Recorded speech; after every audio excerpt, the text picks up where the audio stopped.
Hello guys, ये मेरा channel है ABFM। इस पर जो कहानी दिखाई जाती है वो मेरे द्वारा निर्मित होती है। इसका किसी भी असली व्यक्ति या वस्तु से कोई घटना से संबंध नहीं है। आगे कहानी शुरू करते हैं। लेकिन उसने चाबी के उपयोग का एक हिस्सा इतनी जल्दी ही खोज लिया था।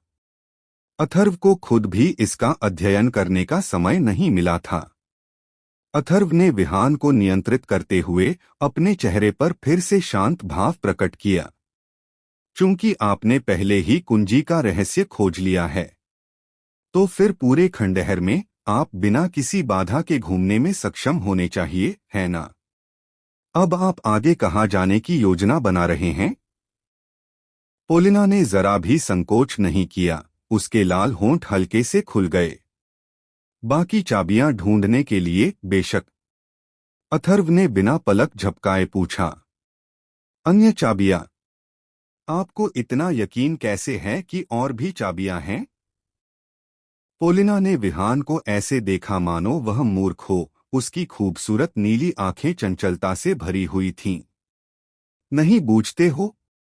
उसने अपने हाथ में पीतल की चाबी को ऐसे झंझनाया मानो वह अपना कोई प्रिय खिलौना दिखा रही हो। जब तक आप इस कुंजी में कुछ जादू भर देते हैं, इससे अन्य कुंजियों के प्रति एक अद्भुत अनुभूति उत्पन्न होगी, जिससे आप अन्य कुंजियों के स्थान को स्पष्ट रूप से समझ सकें। यह कहते हुए उसका शरीर थोड़ा आगे की ओर झुक गया।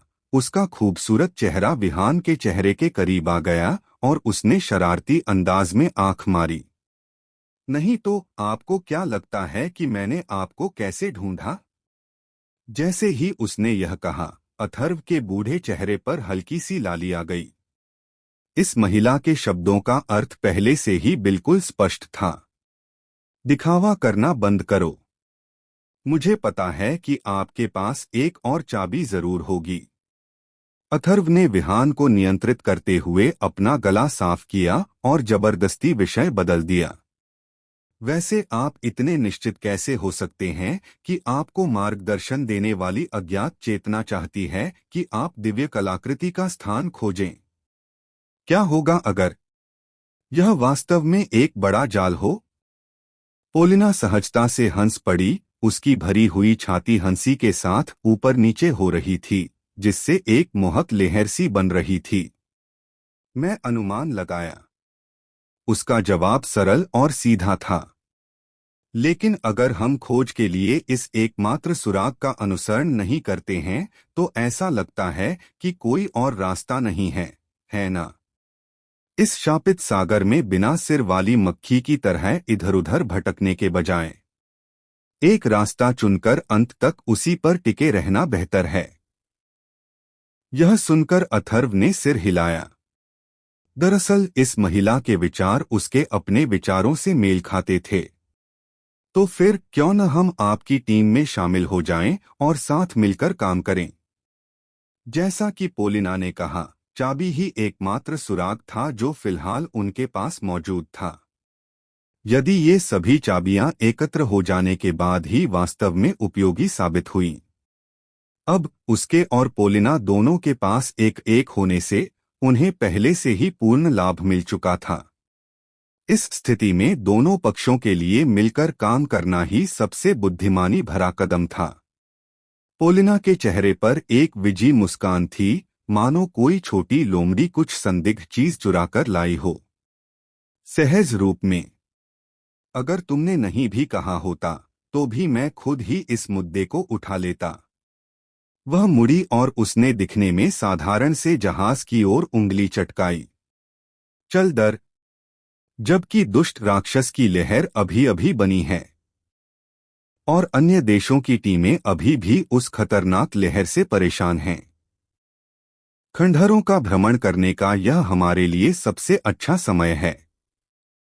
समूह ने अब और देरी नहीं की और तुरंत जहाज पर लौट आया। पोलिना जहाज के अगले हिस्से में खड़ी थी। उसके हाथ में विशाल कांस्य की चाबी थी और उसने धीरे धीरे अपनी नीली आंखें बंद कर लीं। कुछ क्षण बाद उसने अचानक अपनी आंखें खोल दीं। उसने अपनी पतली उंगली दक्षिण पूर्व दिशा की ओर बढ़ाते हुए इशारा किया। वहां आगे बढ़ो। आदेश मिलते ही जहाज ने धनुष से छूटे तीर की तरह तुरंत दिशा बदल ली और एक बार फिर अनगिनत उग्र क्रूर राक्षसों से बनी काली धारा में गोता लगा दिया। एक ही समय पर खंडहर के प्रवेश द्वार के बाहर समुद्र पर तेज भागना। भयानक राक्षसी लहर।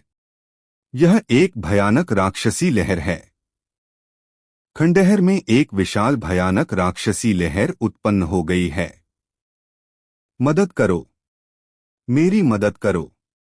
छप छप छप छप। चौंकी हुई मछलियों की तरह बिखरे हुए शरीर वाले लोग नीली रोशनी की बाधा से बेताब होकर बाहर निकले। जैसे ही वे सतह पर आए, वे दहशत भरी चीखें निकालते हुए अपने अपने देशों के जहाजों की ओर भागने और रेंगने लगे। देख पर जो लोग पीछे रह गए थे, उन्होंने जल्दी से उन्हें जहाज पर खींच लिया और अंदर की स्थिति के बारे में चिंतापूर्वक पूछना शुरू कर दिया। भयानक राक्षसी लहर। खंडहर में एक विशाल भयानक राक्षसी लहर उत्पन्न हो गई है। भाग्यशाली बचे लोगों में से एक, जो एक पेशेवर था, का चेहरा पीला पड़ गया था और वह बुरी तरह कांप रहा था। वे खूंखार जानवर पागल हो गए हैं। वे पागलों की तरह प्रवेश द्वार की ओर बढ़ रहे हैं। जैसे ही उसने बोलना समाप्त किया, खंडहर का प्रवेश द्वार, जो अपेक्षाकृत शांत था, अचानक हिंसक रूप से भीड़ से भर गया। पानी के अंदर स्थित ज्वालामुखी की तरह यह इस समय एक जोरदार गर्जना के साथ फट पड़ा। गर्जन, फुफकार, कान फाड़ देने वाली गर्जनाओं के साथ अनगिनत विचित्र आकार के समुद्री खूंखार जीव टूटे हुए बांध की तरह नीली रोशनी की बाधा से बाहर निकल आए। वे इतने घने थे कि उन्होंने आकाश को ढक लिया और सूर्य को भी छिपा लिया, और पल भर में ही उन्होंने उस समुद्री क्षेत्र को एक भयानक काले रंग में रंग दिया। हालांकि इस भयानक और विनाशकारी ज्वार का सामना करना पड़ रहा है, जो आसानी से एक तटीय शहर को नष्ट कर सकता है। विभिन्न देशों के जहाजों के अगले हिस्से में खड़े एसएस रैंक के शक्तिशाली सैनिक शांत रहे, उन्होंने पलक तक नहीं झपकाई। खंडहर में भयंकर राक्षसी लहर का आना उनकी अपेक्षाओं के अनुरूप ही था। यही कारण था कि वे खंडहर के प्रवेश द्वार की रखवाली कर रहे थे और 1 इंच भी नहीं हिल रहे थे। सरफराज सबसे पहले हिले। उसकी दिखने में साधारण सी मुरझाई हुई बेल की छड़ी डेक पर हल्के से थपथपा रही थी। डोंग, एक धीमी सी आवाज। अगले ही पल जहाज के नीचे गहरे समुद्र में अनगिनत काले रंग के समुद्री शैवाल जागृत प्राचीन विशालकाय अजगरों की तरह बेतहाशा और क्रूर रूप से बढ़ने लगे। वे पानी की सतह को चीरते हुए, आपस में लिपटे और उलझे हुए, एक मृत्यु जाल की तरह आकाश को ढकते हुए उस खंडहर से अभी अभी बाहर निकले सभी समुद्री खूंखार जीवों को अपने घेरे में ले लिया। चटक चटक चटक। कुचलने की दिल दहला देने वाली आवाज लगातार आ रही थी। गहरे समुद्र में पाई जाने वाली एक विशालकाय शार्क, जिसका आकार एक बड़े जहाज के बराबर था, को संघर्ष करने का मौका भी नहीं मिला और हजारों कठोर समुद्री शैवालों ने उसे पल भर में 2 टुकड़ों में फाड़ दिया। चकनाचूर आंतरिक अंगों से सना हुआ लाल रक्त मूसलाधार बारिश की तरह बह निकला, जिससे समुद्र की सतह भीग गई। पल भर में पूरा समुद्री क्षेत्र खून से लथपथ असुर मैदान में बदल गया। साकुरा देश में किमोनो पहने बूढ़े व्यक्ति हर्ष फुलवारिया ने भी खिलखिलाते हुए कहा, हे हे। उसने धीरे से अपनी कमर से कटाना तलवार निकाली। अदृश्य तलवार की शक्ति, जो नंगी आंखों से दिखाई नहीं देती, पलक झपकते ही वार कर दी। समुद्र की सतह पर मांस और खून हर जगह उड़ रहे थे। समुद्री खूंखार जीव, जो अभी अभी अपने नुकीले दांत और पंजे दिखा रहे थे, उन्हें टुकड़ों टुकड़ों में काट दिया गया। जहाजों पर मौजूद अन्य लोग इस एकतरफा नरसंहार को एक-एक करके देखते रहे और इस दृश्य पर आश्चर्यचकित होते रहे। शहरों और राष्ट्रों को नष्ट करने में सक्षम भयानक दुष्ट राक्षस की लहर भी इन एसएस रैंक के शक्तिशाली योद्धाओं के हाथों में जरा सी भी हलचल पैदा नहीं कर सकी। शुरू से अंत तक उनका मकसद सिर्फ कत्ल करना था। फ्री फेडरेशन के आर्क बिशप एंड्रयू भी डेक चेयर पर शांति से बैठे रहे, एक गिलास रेड वाइन की चुस्की लेते हुए आराम से शो देखते रहे और उनका हिलने डुलने का कोई इरादा नहीं था। ठीक तभी प्रधानाध्यापक सुभाष के पाले से जमे बूढ़े चेहरे से अचानक एक कोमल विस्मयबोध का भाव निकला। एक विशालकाय खूंखार जीव को बांधे रखने वाला एक सख्त समुद्री शैवाल अचानक बिना किसी चेतावनी के बीच से टूट गया। यह देखकर मुन्ना त्रिपाठी तुरंत आगे बढ़े और घबराकर पूछा, क्या हुआ प्रधानाचार्य सुभाष? प्रधानाचार्य सुभाष के चेहरे पर कोई भाव नहीं झलक रहा था। कोई बड़ी बात नहीं। यह तो नरक के एक बेहद शक्तिशाली बॉस का उदय है। इसकी रैंकिंग ऊंची नहीं है, लगभग 50वीं रैंक के आसपास ही है।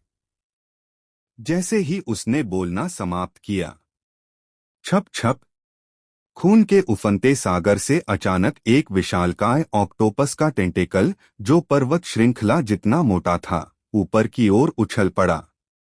इसने समुद्र के पानी को मथ दिया, जिससे ऊंची ऊंची लहरें उठ उठीं। उस तंबू पर चक्की के पत्थरों जितने बड़े बड़े घने चूसने वाले अंग लगे हुए थे, जो देखने में भयंकर और डरावने लग रहे थे। गहरे समुद्र का क्रोध। गहरे समुद्र से आती एक भयंकर गर्जना के साथ उच्च दबाव वाली जलधाराओं द्वारा निर्मित सैकड़ों जलप्रपात पल भर में विशालकाय तंतु पर संघनित हो गए। भूश भूश भूश। पानी की गोलियों ने घनी तोपखाने की गोलाबारी की तरह समुद्र की सतह पर मौजूद सभी जहाजों को अंधाधुंध रूप से निशाना बनाया। Boom boom boom. एक के बाद एक धमाके होते चले गए। पास में मौजूद कुछ छोटी नावें पल भर में टुकड़े टुकड़े हो गईं और उनके चालक दल के सदस्य पानी में गिरते ही चीखने लगे। लेकिन जहाजों पर मौजूद शक्तिशाली तंत्रों द्वारा अधिकांश हमलों को आसानी से रोक दिया गया। लेकिन ठीक उसी समय विशालकाय ऑक्टोपस के टेंटेकल ने एक ऐसी हरकत की जिससे सभी लोग चौंक गए। इसने वास्तव में अन्य जहाजों को नजरअंदाज कर दिया, अचानक दिशा बदल दी और हवा में एक तेज सीटी बजाते हुए आकाश में सबसे बड़े चांदी के हवाई जहाज पर जोरदार हमला किया।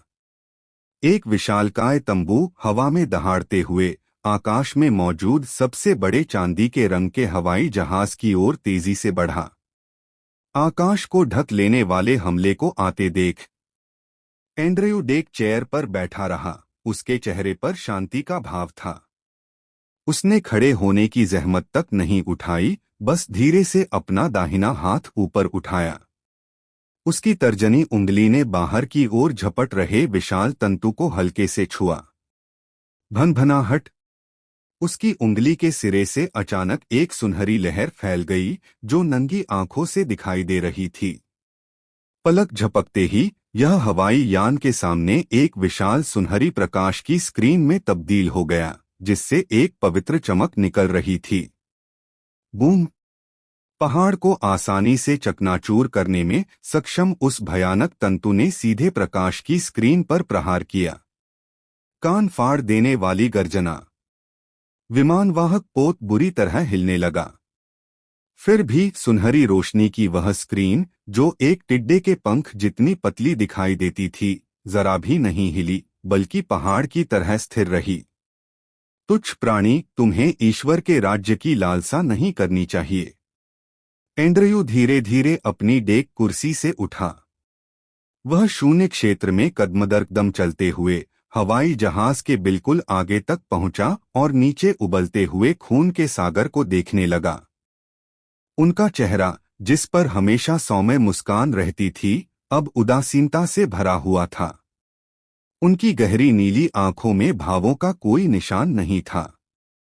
जैसे कोई सर्वोच्च ईश्वर हो, वह उस चींटी की बारीकी से जांच कर रहा था जिसने उसकी दिव्य शक्ति को नाराज कर दिया था। अब अपने शाश्वत दंड का सामना करो। उनके होठों से एक ठंडी और राजसी आवाज निकली। जैसे ही उसके शब्द समाप्त हुए, उसने धीरे से अपना दाहिना हाथ उठाया। उसकी तर्जनी उंगली धुंधले आकाश की ओर इशारा कर रही थी। गड़गड़ाहट।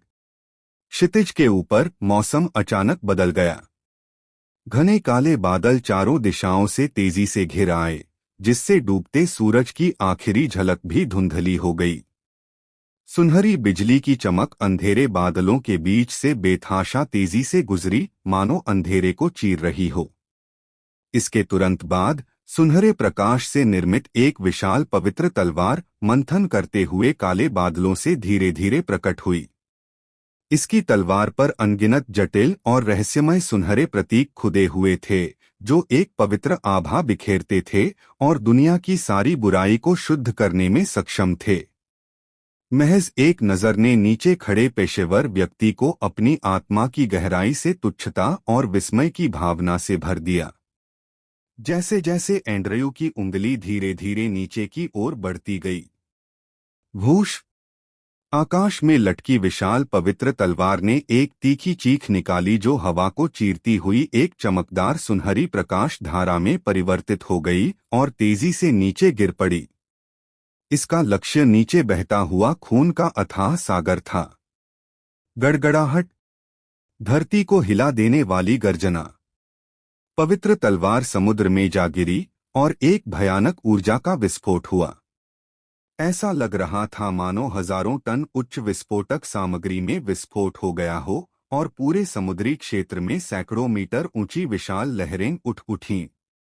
विशाल लहरें चलती हुई पर्वतों की तरह सभी दिशाओं में बेतहाशा फैल गईं और समय पर बच निकलने में असमर्थ आसपास की छोटी नावों को पल भर में निगल गईं और टुकड़े टुकड़े कर दिया। गर्जन। अंतहीन दर्द और अनिच्छा से भरी एक तीखी गर्जना अचानक समुद्र की अंधेरी गहराइयों से फूट पड़ी। उस आवाज में अब पहले जैसा अहंकार और उग्रता नहीं थी, बल्कि सिर्फ अंतहीन भय था।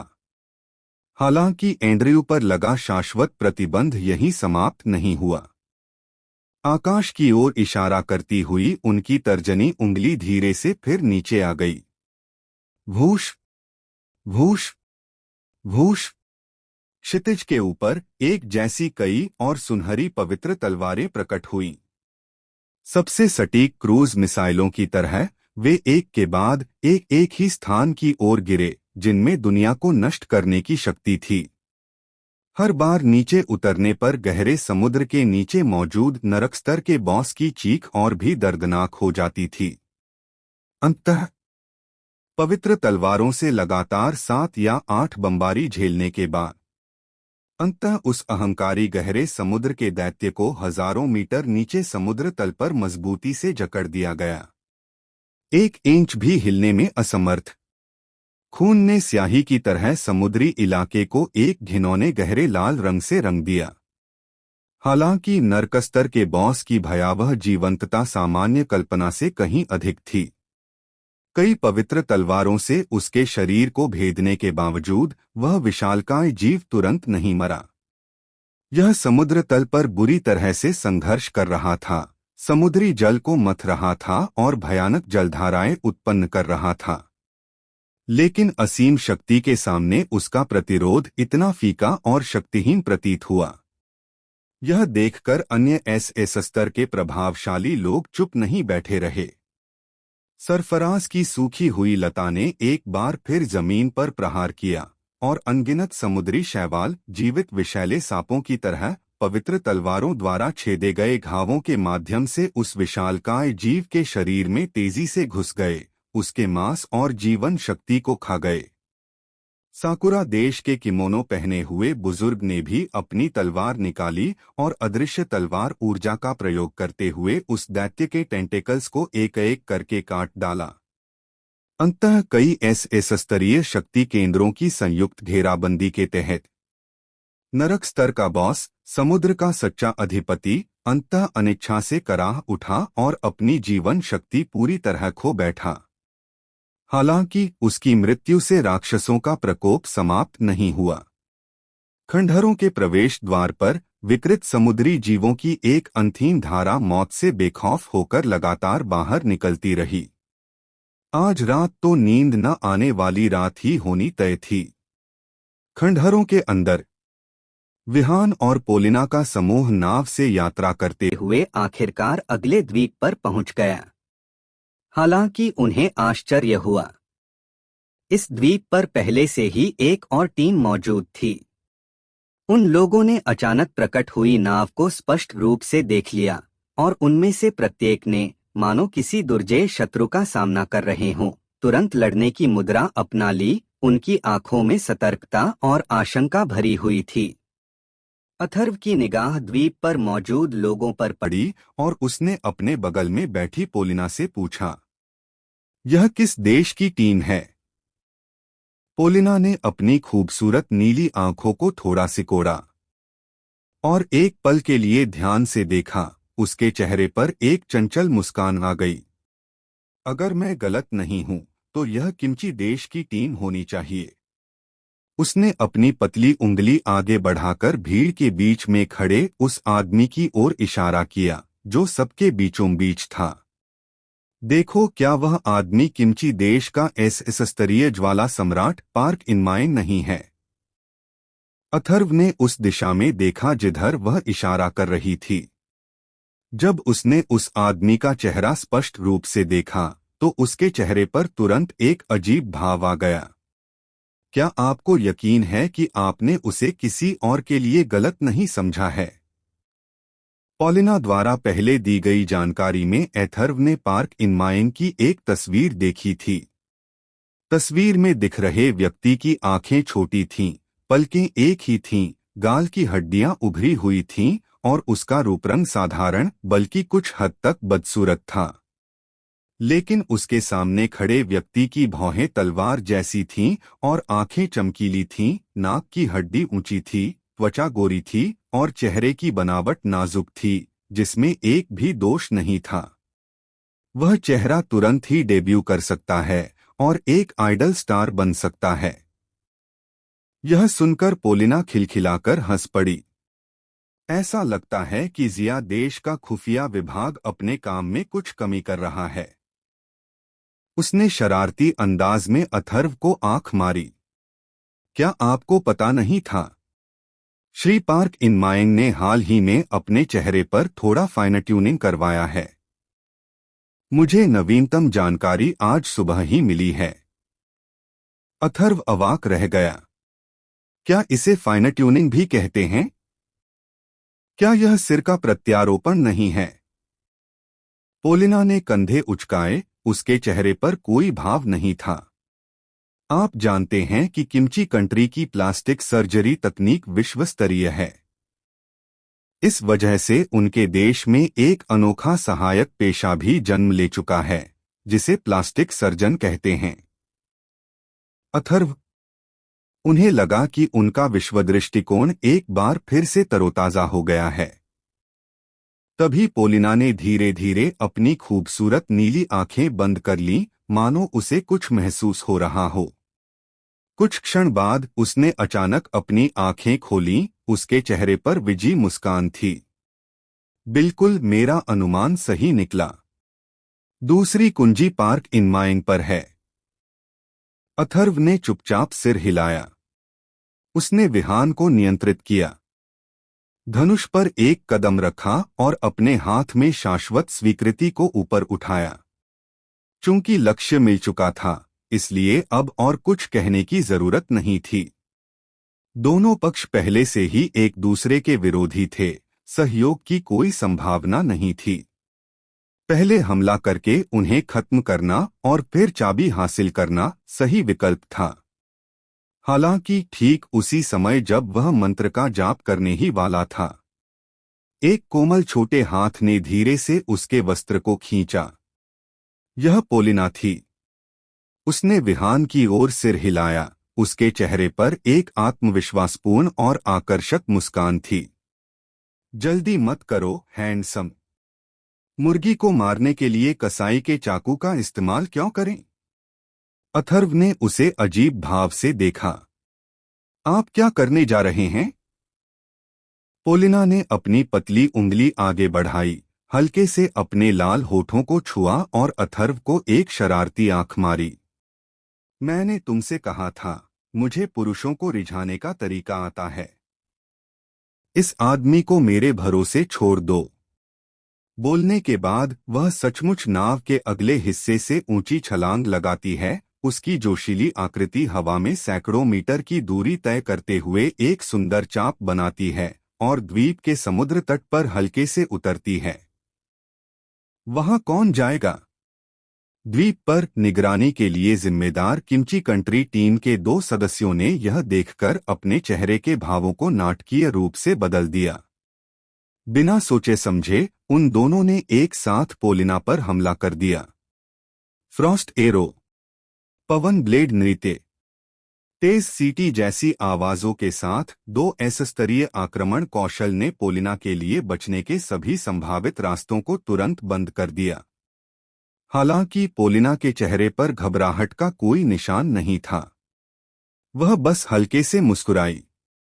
उसके पैर की उंगलियां हल्के से रेत को छू गईं और उसका शरीर एक भारहीन पंख की तरह हो गया। उसने अविश्वसनीय कोण से किए गए सभी हमलों को आसानी से चकमा दे दिया। फिर उसने किमची कंट्री टीम के 2 अचंभित सदस्यों के सामने धीरे से 2 बार उंगलियां चटकाईं। Snap snap. समुद्री हवा में वे तीखे स्वर विशेष रूप से अचानक सुनाई दे रहे थे।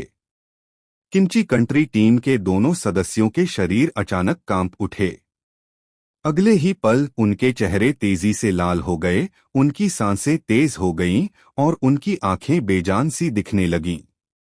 30 सेकंड से भी कम समय में उनकी आंखें, जो पहले सतर्कता और हत्या के इरादे से भरी हुई थीं, अब अंतहीन आसक्ति और कट्टरता से भर गई थीं। दोनों ने एक साथ अपने हथियार फेंक दिए। उनकी आंखों में प्रेम भरा हुआ था और वे सबसे वफादार शूरवीरों की तरह पोलिना के पीछे पीछे चलने लगे, अपनी देवी की बाईं और दाईं ओर रक्षा करते हुए। इस दृश्य को देखकर नाव पर मौजूद ड्रैगन टूथ स्पेशल फोर्सेज के सदस्य पूरी तरह से स्तब्ध रह गए। मैं अवाक हूं। हिम्मत सिंह की आंखें चौड़ी हो गईं और उसने उन्हें जोर से रगड़ा, यह सोचते हुए कि वह मतिभ्रम का शिकार हो रहा है। ये किस तरह की भूतिया शक्ति है? ये तो बहुत ही असामान्य है। वे दोनों एस लेवल की ताकतवर महिलाएं थीं। एक ही मुलाकात में वे उसकी दीवानी बन गईं। अथर्व की चेतना पास ही थी और उसने मन ही मन उपहास किया। यह क्या है? एस लेवल की बात छोड़िए, एस लेवल का राजकुमार कैरन भी उसका विरोध नहीं कर सकता था। उन्होंने पोलिना के तौर तरीकों को देखा। शेष किमची देश द्वीप पर मौजूद टीम के सदस्यों के चेहरों पर तुरंत भय के भाव आ गए। एक एक करके वे ऐसे लग रहे थे मानो किसी दुर्जय शत्रु का सामना कर रहे हों, अपने हथियारों को और कसकर पकड़े हुए अपने सामने खड़ी अत्यंत सुंदर महिला को सतर्कता से घूर रहे थे। दूसरी ओर अंशु शर्मा, जो अन्य लोगों से घिरे हुए थे, असाधारण रूप से शांत दिखाई दिए। उसने बस हल्के से हाथ हिलाकर अपने साथियों को शांत होने का संकेत दिया। युवा मिस पोलिना, इसका क्या मतलब है? अंशु शर्मा की आवाज कोमल थी, जिसमें किसी भी प्रकार की स्पष्ट भावना का अभाव था। पोलिना ने मधुर मुस्कान बिखेरी, उसकी पन्ना जैसी नीली आंखें सबसे पारदर्शी नीलम की तरह लग रही थीं। मेरा मतलब और कुछ नहीं है। बस बात यह है कि मुझे आपकी किसी चीज में बहुत दिलचस्पी है। तुमने द्वीप पर चाबी पहले ही प्राप्त कर ली होगी, है ना? मुझे उम्मीद है कि आप इसे स्वेच्छा से सौंप देंगे। वह रुक गई। उसकी निगाह अंशु शर्मा के पीछे युद्ध के लिए तैयार टीम के साथियों पर पड़ी। उसका लहजा शांत था। मौजूदा हालात को देखते हुए आपके जीतने की संभावना बहुत कम है। आखिरकार मेरे अलावा उस जहाज पर जिया देश का एक एस क्लास विशेषज्ञ भी मौजूद है। यह सुनकर अंशु शर्मा की भौहें हल्की सी सिकुड़ गईं। ऐसा लगता है कि आपने चाबी का रहस्य भी खोज लिया है।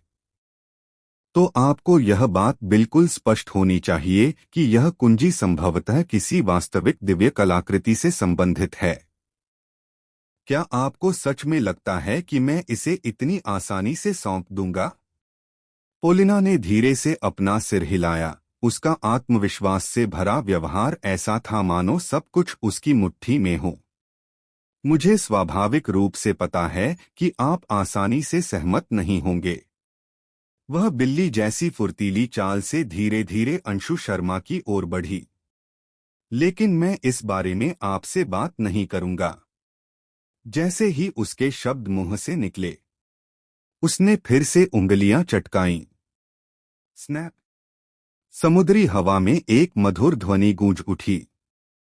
मोहक शक्ति से भरपूर एक अदृश्य मानसिक ऊर्जा तरंग अचानक उसके केंद्र से फैल गई। अंशु शर्मा के पीछे बैठे एस क्लास के 8 साथी बुरी तरह कांप रहे थे।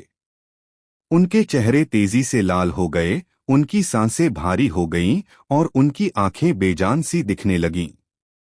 महज कुछ ही सेकंड में उनकी आंखें, जो पहले सतर्कता और हत्या के इरादे से भरी हुई थीं, अब अंतहीन आसक्ति और कट्टरता से भर गई थीं।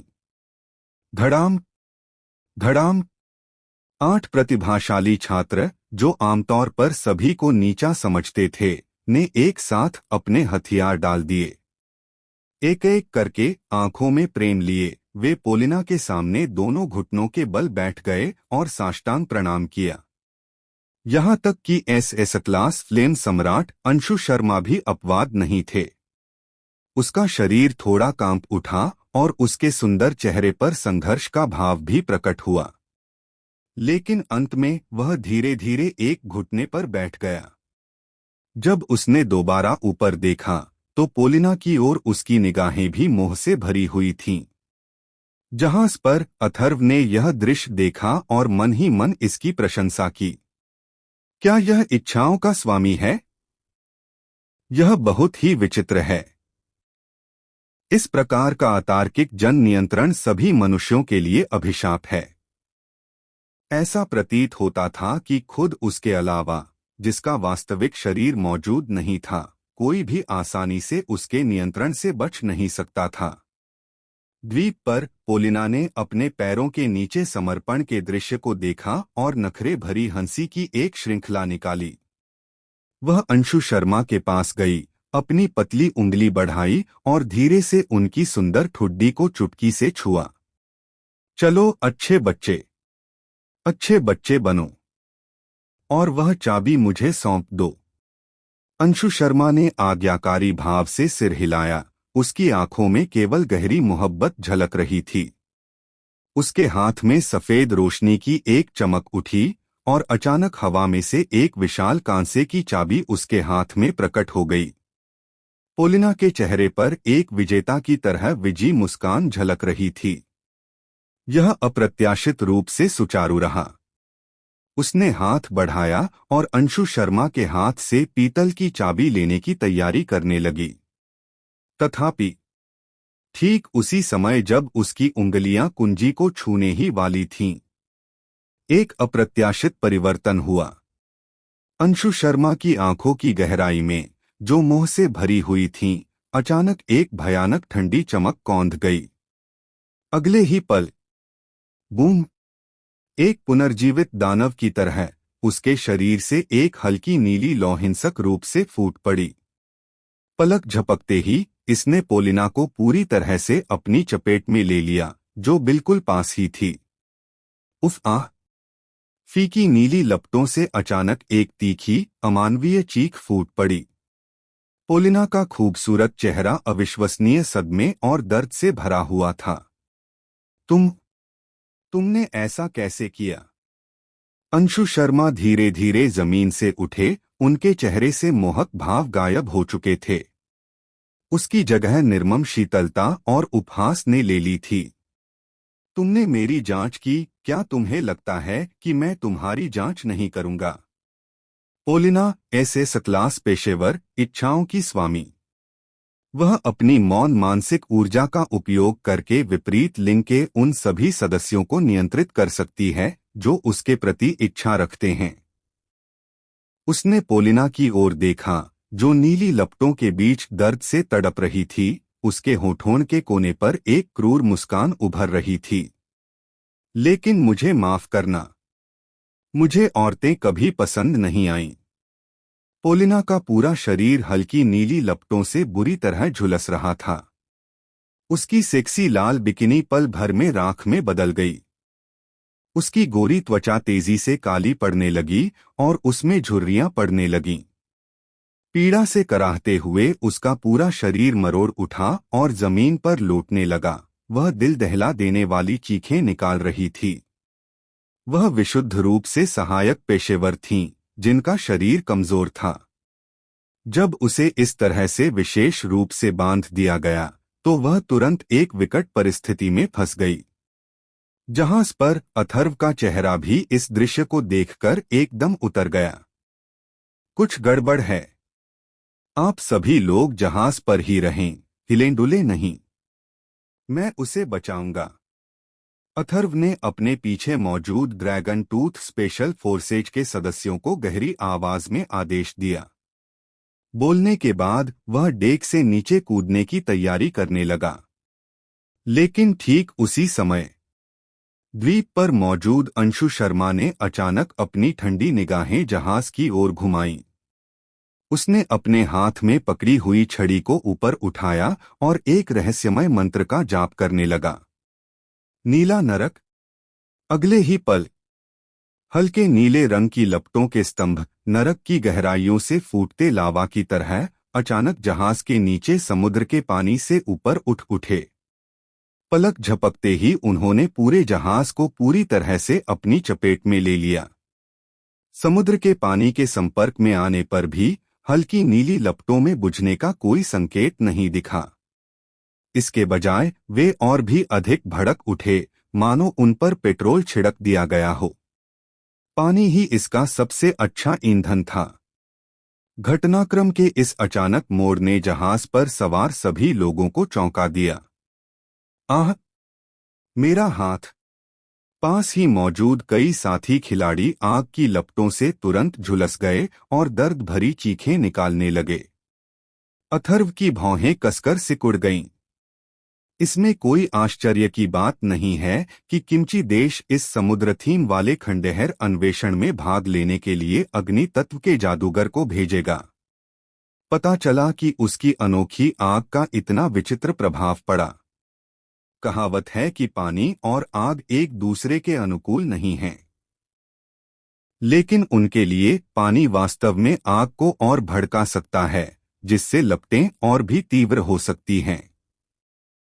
इन मुद्दों पर विचार करते हुए अथर्व की गतिविधियों में जरा भी रुकावट नहीं आई। उसने अपने हाथ में शाश्वत स्वीकृति को ऊंचा उठाया। उसकी जादुई शक्ति बेतहाशा बढ़ गई और उसने तुरंत मंत्रोच्चार पूरा कर लिया। निषिद्ध मंत्र 1000 मील की बर्फीली सी दरार। एक अप्रतिरोध्यपूर्ण शून्य तापमान उनके केंद्र में आकर अचानक प्रकट हुआ। सोने और लोहे को पिघलाने की क्षमता रखने वाली हल्की नीली ज्वालाएं इस ठंडी हवा के संपर्क में आते ही तुरंत जम गईं। बिल्कुल सजीव नीले बर्फ के फूलों में बदल रहे हैं। उसके बाद भयानक ठंडी हवा बाढ़ के विस्फोट की तरह चारों दिशाओं में बेतहाशा फैल गई। पलक झपकते ही इसने पूरे जहाज और द्वीप को अपनी चपेट में ले लिया। आग की लपटें गायब हो गईं। उनकी जगह पर एक जमी हुई दुनिया थी जो रंगीन आभा बिखेर रही थी। किमची कंट्री टीम के जो कुछ साथी अभी भी द्वीप पर घुटनों के बल बैठे थे, उन्हें प्रतिक्रिया करने का मौका भी नहीं मिला और वे पल भर में क्रिस्टल जैसी साफ बर्फ की मूर्तियों में जम गए। दरार। एकदम साफ आवाज। अंशु शर्मा के चारों ओर जमी बर्फ सबसे पहले टूट गई। वह बर्फ की सील से बच निकला, लेकिन उसके सुंदर चेहरे पर एक अभूतपूर्व गंभीरता दिखाई दी। हालांकि बाकी टीम के साथी ठोस बर्फ के पिंजरे के अंदर फंस गए थे और कुछ समय के लिए बाहर निकलने में असमर्थ थे। इस समय अंशु शर्मा को अपना दिमाग भारी और चक्करदार महसूस हो रहा था, मानो उन पर किसी भारी हथौड़े से जोर से प्रहार किया गया हो। जिस बात ने उन्हें सबसे ज्यादा चौंकाया वह यह थी कि उनके सभी कौशलों का कूलडाउन अप्रत्याशित रूप से 30% बढ़ गया था। जिया देश का वह महाराज सचमुच बहुत परेशानी पैदा करने वाला है। अंशु शर्मा मन ही मन बुदबुदाया। उसने अपनी निगाहें पास ही पड़े जले हुए मानवाकृति के शव की ओर डाली, लेकिन अगले ही पल उसकी ठंडी आंखें अचानक सिकुड़ गईं। बिना किसी चेतावनी के जले हुए शव पर बारीक दरारें दिखाई देने लगीं। दरारें बढ़ती गईं और उनका आकार भी बड़ा होता गया। अंत में एक जोरदार धमाके के साथ यह पूरी तरह से फट गया। जली हुई भूसी से एक बेदाग बर्फ जैसी सफेद आकृति धीरे धीरे अलग होने लगी, जैसे पुनर्जन्म में एक तितली अपने कोकून से बाहर निकलती है या एक सांप अपनी पुरानी त्वचा को उतारता है। पोलिना पूरी तरह से सुरक्षित थी। उसने झटपट अपनी स्पेशियल रिंग से एक बिल्कुल नया और सेक्सी आउटफिट निकाला और पहन लिया। फिर उसने धीरे से अपना सिर घुमाया। उसकी पन्ना जैसी नीली आंखों में अब पहले जैसी सुंदरता और चंचलता नहीं रही थी।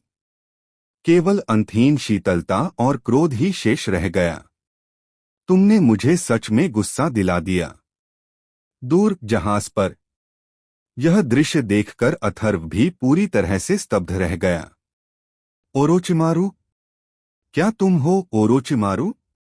अथर्व की चेतना विहान के भीतर थी और जब उसने इस दृश्य को देखा, जिसे एक टिड्डे द्वारा अपना खोल उतारने के रूप में वर्णित किया जा सकता है, तो वह थोड़ा भ्रमित महसूस करने से खुद को रोक नहीं सका।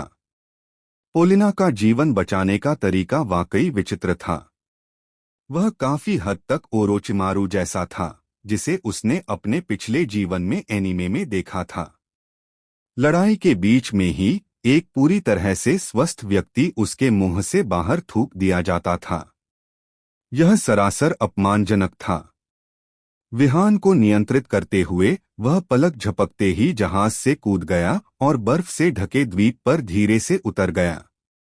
वह पोलिना के पास गया और शांत भाव से बोला, ऐसा लगता है कि आपके प्रयासों का उस पर कोई खास असर नहीं पड़ रहा है। अब मेरी बारी है। यह सुनकर पोलिना ने अपना सख्त रवैया जारी नहीं रखा। वह बस नाखुशी से मुंह फुलाकर खड़ी हो गई। उसकी खूबसूरत नीली आंखों में झुंझलाहट और तिरस्कार भरा हुआ था। मैंने हर चीज का हिसाब लगाया था, लेकिन मैंने किसी समलैंगिक व्यक्ति से सामना होने का हिसाब नहीं लगाया था। अथर्व मन ही मन मुस्कुराया। तो बस यही था। इसमें कोई हैरानी की बात नहीं कि यह महिला हमेशा इतने खुले कपड़े पहनती थी। जब तक विपरीत लिंग के लोगों में उसकी सुंदरता के प्रति थोड़ी सी भी लालसा बनी रहती, तब तक उसके पास उन्हें नियंत्रित करने का मौका होता।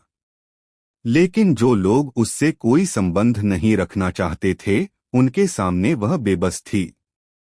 इस नजरिए से देखें तो यह पेशा उतना भी अनसुलझा नहीं था जितना सोचा था।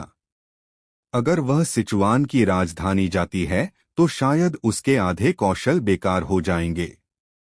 पोलिना भी इस बात को समझ गई थी। उसने कंधे उचका दिए। उसके चेहरे पर थोड़ी सी बेबसी झलक रही थी। तो फिर मैं इसे आप पर छोड़ देता हूं। इसके साथ ही उसने एक और शानदार बैकफ्लिप लगाई और जहाज पर वापस छलांग लगा दी, जिससे युद्ध का मैदान पूरी तरह से विहान के लिए खाली हो गया। द्वीप पर अंशु शर्मा ने नए सामने आए प्रतिद्वंद्वी को देखा। उनका चेहरा थोड़ा और गंभीर हो गया। दिखावटी पोलिना की तुलना में जिया देश के इस आर्कमेज ने उस पर कहीं अधिक दबाव डाला। अथर्व विहान को नियंत्रित करते हुए शांतिपूर्वक उसे देखता रहा। आपने पोलिना की जानकारी की जांच कर ली है, लेकिन क्या आपने मेरा चेक किया है? अंशु शर्मा ने बड़ी गंभीरता से अपना सिर हिलाया। आपका जियादेश आपकी बहुत अच्छी तरह से रक्षा करता है। आपके बारे में बहुत कम जानकारी उपलब्ध है। फिलहाल मुझे सिर्फ इतना पता है कि आपका नाम विहान है और आपका पेशा आर्कमेज है। बेहद रहस्यमय और बेहद शक्तिशाली। इस समय अंशु शर्मा के लहजे में बदलाव आया और उनकी ठंडी आंखों में युद्ध की उत्तेजना की झलक दिखाई दी। लेकिन सच कहूं तो मैं इस समय थोड़ा उत्साहित हूं। मेरे देश में मुझे अपनी पीढ़ी के एसएस रैंक के विशेषज्ञ के खिलाफ लड़ने का मौका नहीं मिला है। आप पहले हैं। उसने अपने हाथ में पकड़ी हुई छड़ी को ऊपर उठाया और विहान की ओर इशारा करते हुए पूर्ण आत्मविश्वास से भरी आवाज में कहा, मैं आपको बता दूंगा, एसएस रैंक के जादूगरों में भी अंतर होते हैं। यह सुनकर अथर्व ने भी उतने ही आत्मविश्वास से मुस्कुरा दिया। मैं आपको भी वही बात दोहराऊंगा। जैसे ही उसके शब्द मुंह से निकले, अंशु शर्मा का तबादला हो गया। उसकी लाठी जमीन पर जोर से गिरी। बूम! एक भयानक नीली लपटों की धारा, मानो कोई बांध टूट गया हो, उसे केंद्र में रखकर चारों दिशाओं में बेतहाशा फैल गई। आग की लपटों के संपर्क में आते ही ठोस बर्फ तेजी से पिघलने लगी और बड़े बड़े सफेद धुंध के गुबार उठने लगे। बेहद स्वादिष्ट। पलक झपकते ही पूरा बर्फीला द्वीप, साथ ही उसके चारों ओर उमड़ती हुई विशाल लहरें इन अजीब नीली लपटों में पूरी तरह से समा गईं। आग की लपटें समुद्र में बेतहाशा फैल गईं, जिससे यह समुद्री इलाका सचमुच एक नरक में तब्दील हो गया। द्वीप पर बचे हुए पेड़ पल भर में राख में बदल गए। गर्जन! भयानक नीले अग्नि सागर के भीतर से अचानक ड्रैगन की तीखी दहाड़े गूंज उठीं। इसके तुरंत बाद 1, 2, 3 भयानक नीली लपटों से पूरी तरह से संघनित दर्जनों विशालकाय अग्नि ड्रैगन उग्र अग्नि सागर से बाहर निकल आए। वे अंशु शर्मा के पीछे कुंडली मारकर बैठ गए। उनके विशाल अजगर के सिर ऊंचे उठे हुए थे और उनकी ज्वालाओं से बनी आंखें विहान पर टिकी हुई थीं। अथर्व ने जवाबी हमला करने में जल्दबाजी नहीं की। उसने शांत भाव से कुछ सोचते हुए अपना हाथ उठाया। जादुई अवरोध। भनभनाहट। एक पारदर्शी जादुई ढाल ने तुरंत उसे घेर लिया। गर्जन! अंशु शर्मा के पीछे मौजूद दर्जनों अग्नि ड्रैगन ने एक साथ अपने विशाल मुख खोल दिए। Puff puff puff! भयानक नीले रंग के आग के गोले, जिनमें से प्रत्येक एक वॉश बेसिन के आकार का था, घनी तोपखाने की आग की तरह बरस रहे थे। विनाश की एक भयावह आभा लिए हुए विहान की ओर पागलों की तरह टूट रहे थे। Boom boom boom! एक के बाद एक धमाके होते चले गए। -5214, -5478, -5199। विहान के सिर के ऊपर क्षति के आंकड़ों की एक श्रृंखला बेतहाशा तैर रही थी। प्रत्येक ज्वाला हमले से कम 5000 क्षति हुई। नुकसान कम नहीं था। किसी भी अन्य एस रैंक के पेशेवर के लिए इस तरह के लगातार हमलों के सामने शायद 10 सेकंड भी टिकना मुश्किल होगा, लेकिन उसका सामना विहान से हुआ। अब एक आर्केन बैरियर लगभग 9 लाख क्षति को सहन कर सकता है। यह स्वास्थ्य स्तर 45वें आपदा रैंक के बॉस के स्वास्थ्य के समान है। ढाल को देखने पर उसमें हल्की सी लहरें उठीं, लेकिन वह पहले की तरह ही ठोस बनी रही। अथर्व मुस्कुराया और उसने अपना सिर हिलाया। क्या बस इतना ही है तुम्हारे पास? लगता है यह उम्मीद के मुताबिक नहीं है। अंशु शर्मा के चेहरे पर कोई भाव नहीं बदला। उन्होंने बस ठंडी सी सांस ली। जल्दी मत करो, यह तो एक शुरुआत है। उसने अपने हाथ में पकड़ी हुई छड़ी को ऊपर उठाया और रहस्यमय मंत्रों का जाप करने लगा। गर्जन, आग का सागर उमड़ पड़ा। ड्रैगन की दहाड़ों से आकाश कांप उठा। आग के अंधीन सागर से दर्जनों और भयानक नीले अग्नि ड्रैगन प्रकट हुए। वे इतने घने थे कि उन्होंने आसमान को ढक लिया था और पूरे द्वीप को पूरी तरह से अपने घेरे में ले लिया था। भयंकर तूफान की तरह अनगिनत आग के गोले विहान के पूरे शरीर को ढक लिया। इस समय तक पोलिना और अन्य लोगों का जहाज पहले ही कुछ दूरी तय कर चुका था। हिम्मत सिंह और ड्रैगन टूथ स्पेशल फोर्सेज के जवान जहाज के अगले हिस्से पर खड़े थे और नीली लपटों में पूरी तरह से घिरे दूर स्थित द्वीप को चिंतित चेहरों से देख रहे थे। क्या हमारा कप्तान अंशु शर्मा का मुकाबला कर पाएगा? उस आदमी की ज्वालाएं इतनी विचित्र हैं कि वे समुद्र के पानी को भी प्रज्वलित कर सकती हैं। पोलिना नाव के अगले हिस्से पर खड़ी थी। समुद्र की हवा उसके सुनहरे बालों को लहरा रही थी। उसने हिम्मत सिंह की बातें सुनी और आश्चर्य से अपना सिर घुमाया। क्या वह आपका कप्तान नहीं है? ऐसा लगता है कि आप अपने कप्तान की ताकत को पूरी तरह से नहीं समझते हैं। हिम्मत सिंह ने सहज भाव से सिर हिलाया। हमारा कप्तान एक असाधारण प्रतिभा का धनी है, जिसे सेना द्वारा गुप्त रूप से तैयार किया गया है। स्वाभाविक रूप से हमें उनकी विशिष्ट ताकत का पता नहीं है। हालांकि भले ही कप्तान रैंक के मामले में थोड़ा नुकसान में हो, वह अंशु शर्मा से तो बिल्कुल भी बुरा नहीं होगा। यह सुनकर पोलिना की खूबसूरत नीलमणि जैसी आंखें तेज रोशनी से चमक उठीं। वह नीली लपटों से ढके द्वीप को बड़े चाव से देख रही थी। सच कहूं तो वह भी जानना चाहती थी, जिया देश के इस नई पीढ़ी के विशेषज्ञ के पास किस प्रकार की क्षमता थी। द्वीप में विहान अभी भी शांतिपूर्वक अपनी जगह पर खड़ा था, जिससे अनगिनत आग के गोले उसकी ढाल पर बेतहाशा हमला करते रहे। पूरे 2 मिनट बीत गए, तभी जाकर आग की भीषण वर्षा अंततः रुकी। यह देखकर कि विहान के आर्केन बैरियर की ढाल क्षमता का केवल 1/5वां हिस्सा ही शेष बचा था, अंशु शर्मा को गहरा सदमा लगा। यह पहली बार था जब उसका सामना किसी ऐसे व्यक्ति से हुआ था जो बिना गिरे 2 मिनट तक इतने घने हमले का सामना कर सकता था। यह ढाल बहुत मोटी थी। हालांकि इस समय विहान ने थोड़ी निराशा के साथ अपना सिर हिलाया। क्या यही तुम्हारी पूरी ताकत है? सच कहूं तो आपका नुकसान थोड़ा कम बताया गया है। बिल्कुल भी दबाव नहीं है। अंशु शर्मा को बहुत अपमानित महसूस हुआ। उसका सुंदर चेहरा पल भर में लाल हो गया और उसके माथे की नसें उभर आईं। क्या कहा आपने? तुम्हारी ढाल टूटने ही वाली है। उस समय तुम्हारी मृत्यु हो जाएगी।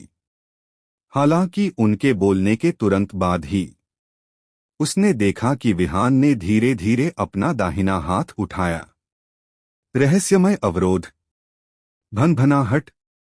एक बिल्कुल नई, पहले से भी मोटी जादुई ढाल अचानक प्रकट हुई और टूटने ही वाली पिछली ढाल पर पूरी तरह से फिट हो गई।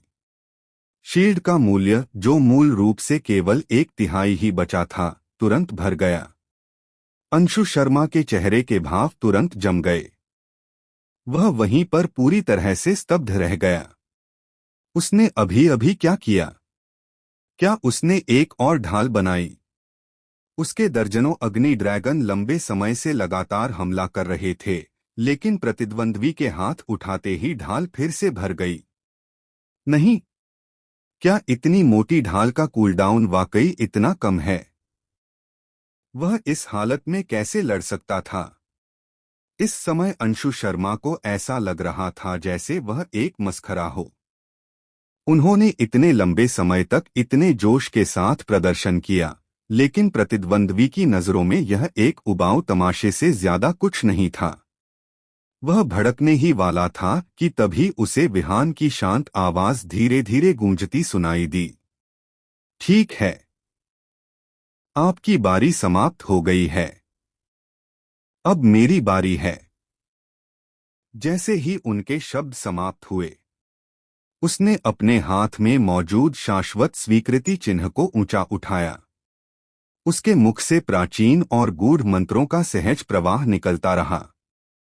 ऐसा प्रतीत होता था कि प्रत्येक अक्षर में एक भयावह शक्ति समाहित है जो दुनिया की उत्पत्ति को हिला सकती है। आसपास की हवा में भीषण कंपन होने लगी।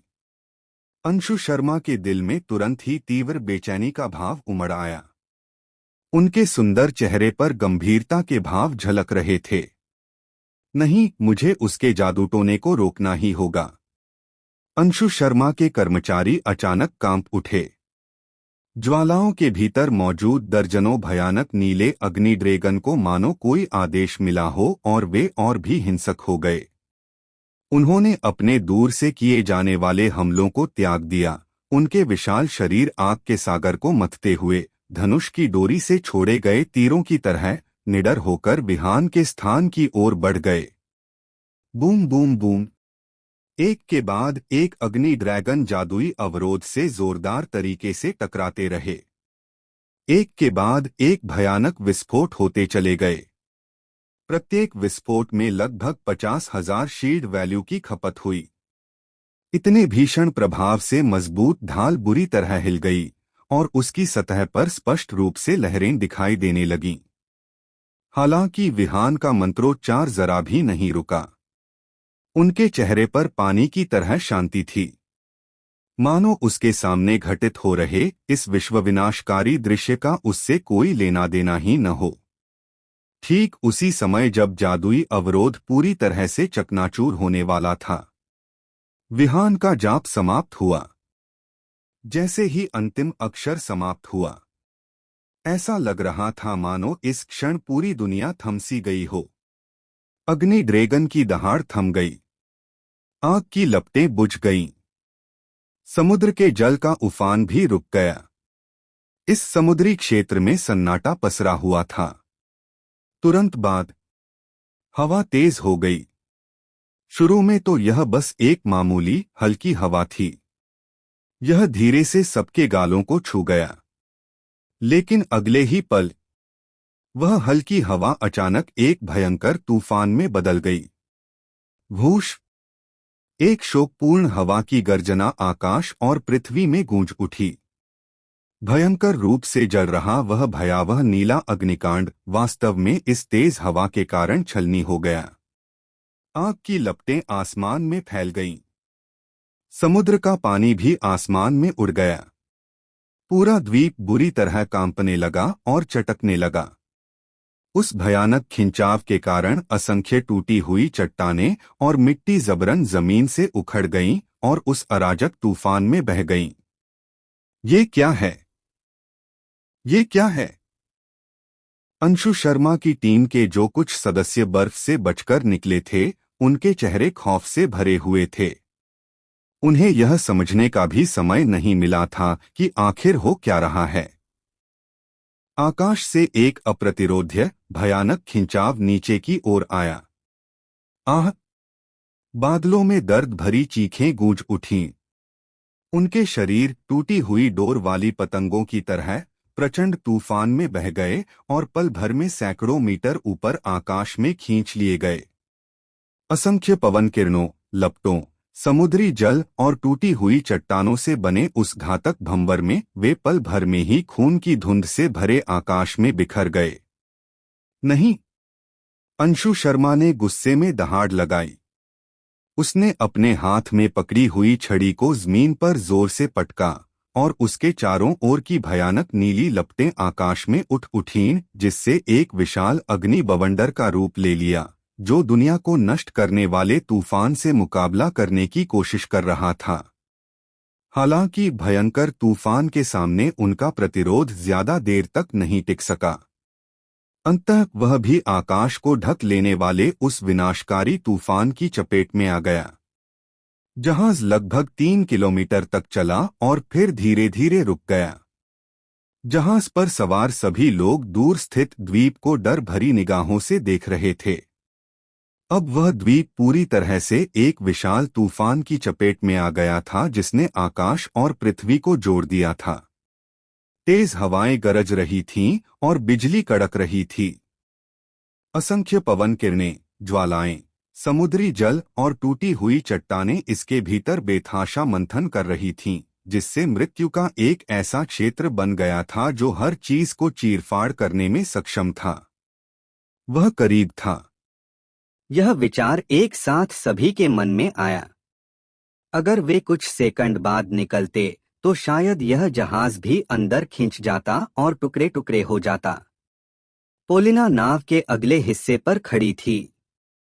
समुद्र की हवा उसके सुनहरे बालों को लहरा रही थी, जिससे उसकी सुडौल आकृति और भी आकर्षक लग रही थी।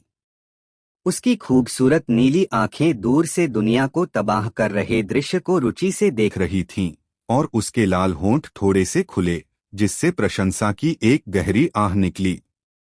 यह कौन सा कौशल है? यह बहुत बढ़ा चढ़ाकर बताया गया है। मैंने कभी किसी जादूगर को इतने व्यापक कौशल स्तर के साथ नहीं देखा। अच्छा हुआ कि हम तेज दौड़े। हिम्मत सिंह उसके पीछे खड़ा था। उसका चेहरा आत्मसंतुष्टि से भरा हुआ था। हालांकि हम भी इसे पहली बार देख रहे हैं, लेकिन यह तो निश्चित रूप से हमारे कप्तान ने ही बनाया है। वह थोड़ी देर रुका, फिर उसने एक सामान्य लहजे में विश्लेषण किया। आखिरकार किमची देश के अंशु शर्मा ज्वाला के सम्राट हैं। उसे केवल अग्निप्रकार की क्षमताओं का ही उपयोग करना चाहिए, है ना? यह सुनकर पोलिना ने सहमति में सिर हिलाया। यह काफी काम की बात है। उसने अपनी निगाहें फिर से भयंकर तूफान के केंद्र की ओर घुमाईं। उसकी आंखें जिज्ञासा से चमक रही थीं। मुझे बस इतना ही पता है, इस स्तर की कुशलता के साथ इसकी वास्तविक शक्ति क्या है और क्या यह उस अंशु शर्मा का सामना कर सकता है। शतविक्षत द्वीप पर अथर्व विहान को नियंत्रित करते हुए शांत भाव से आकाश की ओर देखने लगा। विशाल ब्लेजिंग ब्लेड स्टॉर्म का केंद्र अब पूरी तरह से एक शांत नीली लौ से ढका हुआ था। उस लौ के केंद्र में अंशु शर्मा की आकृति बार बार दिखाई दे रही थी और फिर गायब हो रही थी। अनगिनत तेज हवा के झोंके चाकू की तरह तीखे उसके शरीर पर बेरहमी से वार कर रहे थे, जिससे भारी क्षति के निशान उभर रहे थे। हालांकि जब भी उनका स्वास्थ्य खतरनाक स्तर तक गिर जाता था, वह अपने चारों ओर फैली अनंत शांत नीली ज्वालाओं को शीघ्रता से अवशोषित करके खुद को ठीक कर लेता था। तूफान के केंद्र में उठती ज्वालाएं मानो उसकी कभी न खत्म होने वाली रक्तराशि बन गई थीं। हालांकि हवा के तेज झोंकों के हमले इतने तीव्र थे कि उनसे सिर में झंझनाहट होने लगती थी, फिर भी अंशु शर्मा का स्वास्थ्य हमेशा अपेक्षाकृत अच्छा बना रहा। अथर्व ने अपने होंठ सिकोड़े। आशा के अनुसार एसएस रैंक के पेशेवरों को मारना इतना आसान नहीं होता। समय बीतता गया, मिनट दर मिनट, सेकंड दर सेकंड। पूरे 30 सेकंड के बाद दुनिया को तबाह करने वाला ब्लेजिंग ब्लेड स्टॉर्म आखिरकार धीरे धीरे शांत हो गया। हवा रुक गई, बारिश रुक गई। आकाश और पृथ्वी के बीच एक विचित्र सन्नाटा छा गया। अंशु शर्मा की आकृति धीरे धीरे आकाश से नीचे उतरती हुई दिखाई दी। हालांकि इस समय वह थोड़ा अस्तव्यस्त दिख रहा था, लेकिन उसे कोई चोट नहीं आई थी। हालांकि उसका सुंदर चेहरा पहले से ही अथाह क्रोध से विकृत हो चुका था। उसने अपने चारों ओर फैले खाली द्वीप को देखा। उसकी मुट्ठियां भींची हुई थीं। प्रयास के कारण उसकी उंगलियों के जोड़ सफेद पड़ गए थे। मृत सब मर गए। वह जिन किमची देश के अभिजात वर्ग के लोगों को साथ लाया था, वे सभी इस भयानक तूफान में मारे गए। वह क्रोधित क्यों नहीं होता? मैं तुम्हें मरा हुआ देखना चाहता हूं। अंशु शर्मा ने अपनी पूरी ताकत से दबी हुई दहाड़ निकाली। उसकी आवाज एक घायल जानवर की तरह कर्कश हो गई थी। अगले ही पल उनकी दिखने में साधारण सी लगने वाली जादूगर की पोशाक अचानक बिना किसी चेतावनी के एक चकाचौंध भरी शांत नीली रोशनी से फूट पड़ी। इसके तुरंत बाद उसी के समान दिखने वाले दो व्यक्ति धीरे धीरे उस प्रकाश के भीतर से बाहर निकले। अथर्व ने इन तीनों बच्चों के अचानक प्रकट होने पर हैरानी से अपनी भौहें ऊपर उठाईं। क्लोन? अंशु शर्मा के चेहरे पर एक भयावह और क्रूर मुस्कान दिखाई दे रही थी। ये साधारण क्लोन नहीं हैं। उसने अपने शरीर पर लिपटे हुए वस्त्र की ओर इशारा किया, जिससे शक्तिशाली ऊर्जा का प्रवाह उत्पन्न हो रहा था और उसकी आवाज में जहर और पागलपन भरा हुआ था। ये क्लोन मैंने अपने पौराणिक उपकरण शैडो रोब का उपयोग करके बनाए हैं। उनमें मेरे सभी गुण 100% मौजूद हैं और वे मेरे सभी कौशलों का उपयोग कर सकते हैं। कोई कह सकता है कि ये दोनों क्लोन बिल्कुल मेरे मुख्य शरीर की तरह हैं। उसकी ठंडी निगाहें विहान पर इस तरह टिक गईं, मानो वह किसी मृत व्यक्ति को देख रहा हो। अगला मैं देखना चाहूंगा तुम मेरा सामना कैसे करोगे जब मेरी ताकत 3 गुना बढ़ जाएगी। जैसे ही उसके शब्द मुंह से निकले, 3 एक जैसी आकृतियों ने एक साथ अपनी लाठियां ऊंची उठाईं। 3 अलग अलग लेकिन समान रूप से भयावह जादुई उतार चढ़ाव उत्पन्न हुए। हालांकि जैसे ही वे अपना मंत्रोच्चार पूरा करने वाले थे, अथर्व आगे बढ़ गया। उन्होंने शांत भाव से अपना दाहिना हाथ उठाया और अंशु शर्मा की दिशा में धीरे से मुट्ठी बना ली। निषिद्ध मंत्र भूकेंद्रीय गुरुत्वाकर्षण क्षेत्र। भनभनाहट। अंशु शर्मा को एक असहनीय भयावह दबाव का अनुभव हुआ, मानो कोई विशाल पर्वत अचानक आकाश से नीचे उतर आया हो। दबाव इतना जबरदस्त था कि उसका आधा बोला गया मंत्र तुरंत ही बाधित हो गया। धड़ाम धड़ाम धड़ाम। तीनों आकृतियां एक साथ कमर से झुकने के लिए मजबूर हो गईं और अनियंत्रित रूप से एक घुटने पर गिर गईं। जिस जगह उनके घुटने लगे वहां से ठोस जमीन तुरंत फट गई। मकड़ी के जाले जैसी दरारें चारों दिशाओं में बेतहाशा फैल गईं। ये किस तरह का शापित कौशल है? अंशु शर्मा ने दांत पीसते हुए अपना सिर उठाने के लिए संघर्ष किया। उसका सुंदर चेहरा अविश्वास और भय से भरा हुआ था। अथर्व ने एक पल सोचा, फिर गंभीर स्वर में उत्तर दिया, इस कौशल को कहते हैं। जब तुमने बुद्ध को देख लिया है तो घुटने क्यों नहीं टेकते? अंशु शर्मा? अथर्व ने मन ही मन उपहास किया। तो क्या होगा अगर 2 क्लोन की ताकत एक जैसी हो? मेरे विहान के सभी कौशल क्षेत्र प्रभाव क्षति पहुंचाने वाले हैं। एक बार दबाना भी दबाना ही है, 3 बार दबाना भी दबाना ही है। अंशु शर्मा का दिल उथल पुथल में था। उसने कभी कल्पना भी नहीं की थी कि यह महाशक्ति इतना भयानक होगा। एक के बाद एक शक्तिशाली कौशल लगातार उभरते रहे, जिससे वह लगभग दम घुटने लगा। वह संघर्ष करना चाहता था, भयानक दबाव के बावजूद खुद को मंत्र का जाप करने के लिए मजबूर करना चाहता था। हालांकि विहान की मंत्रोच्चारण की गति उसकी तुलना में कहीं अधिक तेज थी। ठीक है, चुप रहो। एक शांत आवाज मानो मौत की सजा हो। निषिद्ध मंत्र 1000 मील की बर्फीली सी दरार। एक बार फिर पूर्ण शून्य तापमान छा गया। भयानक ठंड एक अदृश्य लहर की तरह पल भर में जमीन पर घुटने टेककर बैठे तीनों लोगों को अपनी चपेट में ले लिया। महज 1 सेकंड में उनकी जगह पर बर्फ की 3 सजीव मूर्तियां प्रकट हुईं। दरार। बर्फ की मूर्तियों में से एक सबसे पहले टूट गई। एक आकृति बर्फ से बच निकली। उसके चेहरे पर अभी भी आपदा से बचने का सदमा झलक रहा था। हालांकि शेष 2 पात्रों का भाग्य इतना अच्छा नहीं था।